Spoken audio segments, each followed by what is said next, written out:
The topic is very intricate and very important for all of us. So this is the we'll start just. So current management of invasive fungal infections in hemato-oncology. Whenever as a hemato-oncologist or as an oncologist, what we dread is definitely the fungal infections, and we know why. So now we'll just start. So invasive fungal infections it causes major morbidity and mortality among our critically ill and neutropenic patients. Sorry.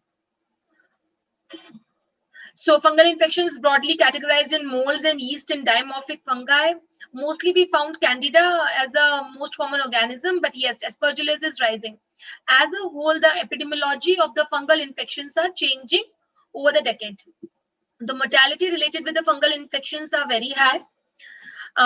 In a survey, in an autopsy survey, of course, it's a very old one, but still we found 25% of our patients infected with the invasive fungal infections of leukemia. And of course, these figures are different with everything. And we have seen that there is emergence of non-candida species. There Aspergillus species, Pseudosporium, very rare fungi infections are being diagnosed nowadays. So the diagnosis of invasive fungal infection is like a tip of iceberg. We see very less, but yes, there is a whole lot of burden underneath. Most of the time, we have to rely on our clinical acumen to establish the diagnosis. Lab tests are there, but yes, they are not very useful. So why do we need to diagnose these fungal infections? Because with each day, as we lose patients with each day. So to hit the bullseye, to how do we diagnose? Yes, first is the clinical sense and clinical acumen, the perfect setting. And then we go with the traditional methods, which are the gold standard. First is culture, but it takes time. Then sometimes maybe negative for some fungal pathogens, and sometimes we are unable to differentiate between colonization and invasiveness. Then very important histopathology and cytology. Most of the time for mucor and zygomycetes, we always want histopathology, but sometimes our patients are so neutropenic and thrombocytopenic, we are not able to get that. Radiological signs always help us for Aspergillus, for zygomycetes, for all these infections. Radiology is very important. Then the rapid test, which are they are available for Aspergillus, especially galactomannan has a good sensitivity and specificity. And nowadays, if we do in BAL, it has a very good specificity and sensitivity rather than the serum. So BAL samples are better than the serum. And beta glucan assay can also be done for the culture negative patient for establishing the diagnosis of Candida. Fungal PCRs are available for research purposes, and of course, it's not commercially available yet. In development, we have mass spectroscopy coming on, and by that, I think we'll be able to diagnose the fungus properly, and then here on hit on the target with the antifungals. So because we have 15 minutes, we'll go fast. So for the management, we start. So this is just a cartoon showing, yes, the best antifungal drug is a neutrophil, but we as hemato-oncologists, as oncologists, have very less of it. So our hematology patients are very special subset of patients because we have profound neutropenia post-chemotherapy.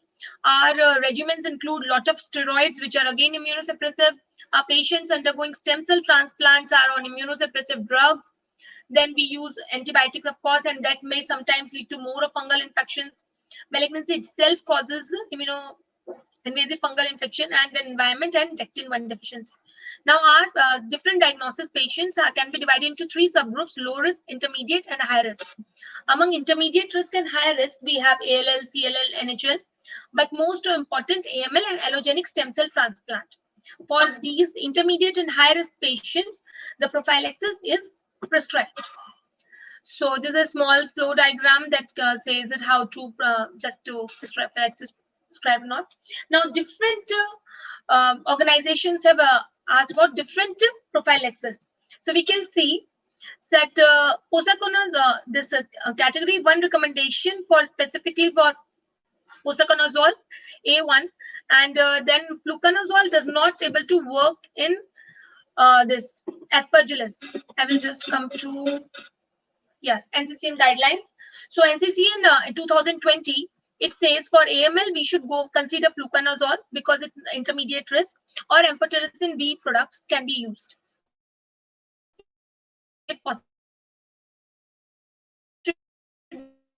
considers because molds infection are very common, and voriconazole if possible. But category 1 recommendation is posaconazole. Transplant with mucositis, we should give fluconazole or micafungus. Then allogenic transplant which are neutropenic, yes, definitely fluconazole. Now, most important, if the patient has significant mucositis and GVHD, posaconazole should be our first recommendation.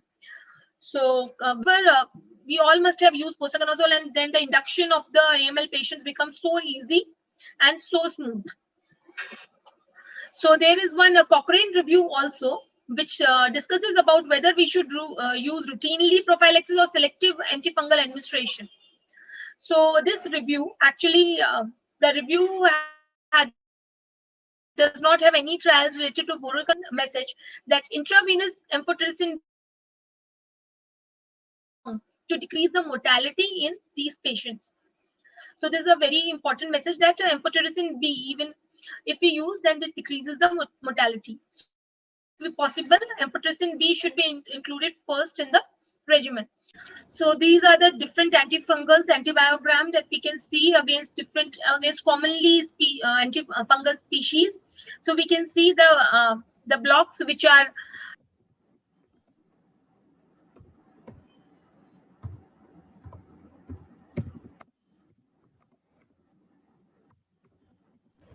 We have lost her voice. Dr. Aditi Mittal? yeah. Ma'am, can you hear me?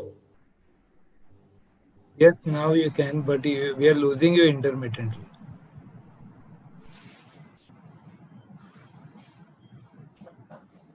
Can't hear Aditi. Hello. Yeah, Aditi, go Sir, ahead. is my voice audible? Yes, ma'am. Now is it? Yes, ma'am. Please go ahead. Okay. So I will just continue. So yes, there's the antibiogram of the antifungal drugs. So we can see that amphotericin B is a very important drug and covers almost all of the Candida species.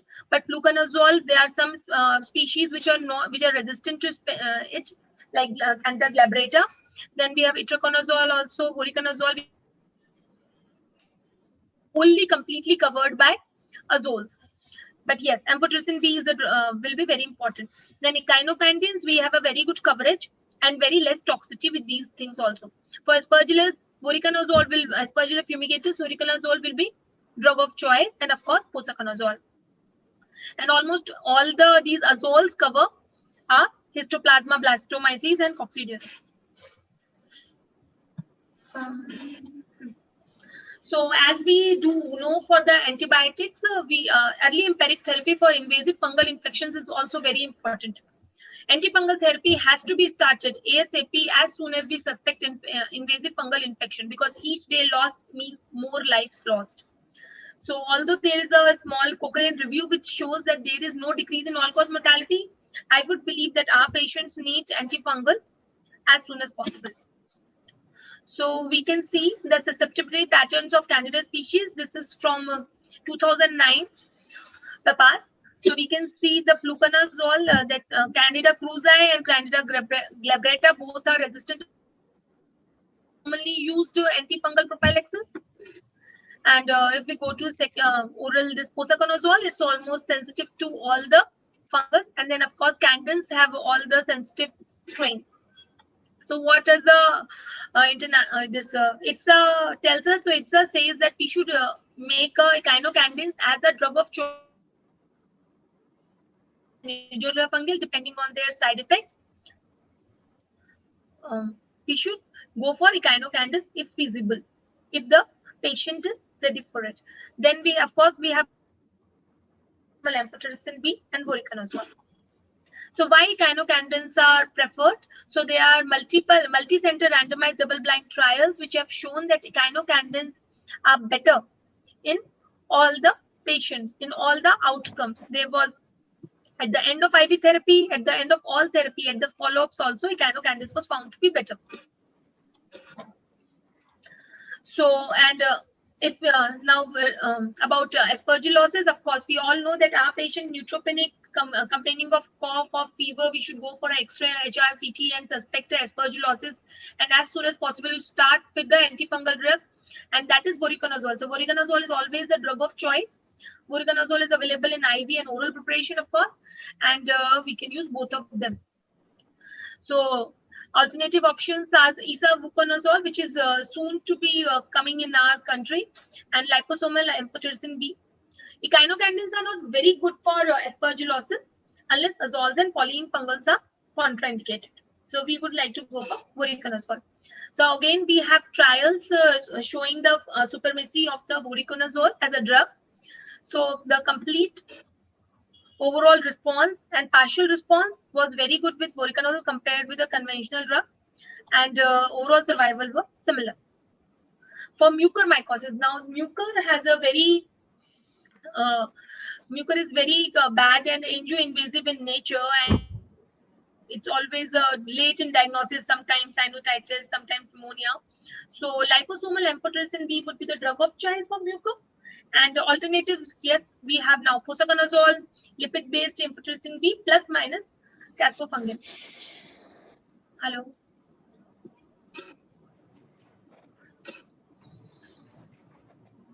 So posaconazole has a broad spectrum activity available as an oral delayed release tablet and intravenous. So posaconazole was initially available as a which has a very random pharmacokinetics, but now as we got the delayed the smooth pharmacokinetics in the body, and the Cmax is also good. So used, and it has established prophylaxis in acute leukemia and transplant patients. Any patient severe GVHD, posaconazole should be the drug of choice for prophylaxis. So again, we have literature stating that posaconazole in a patient with neutropenia has a better outcome. So the outcome was proven of probable invasive fungal infection, and we got that there were significantly fewer invasive fungal infection with posaconazole prophylaxis compared with fluconazole or itraconazole, that 2% versus 8%.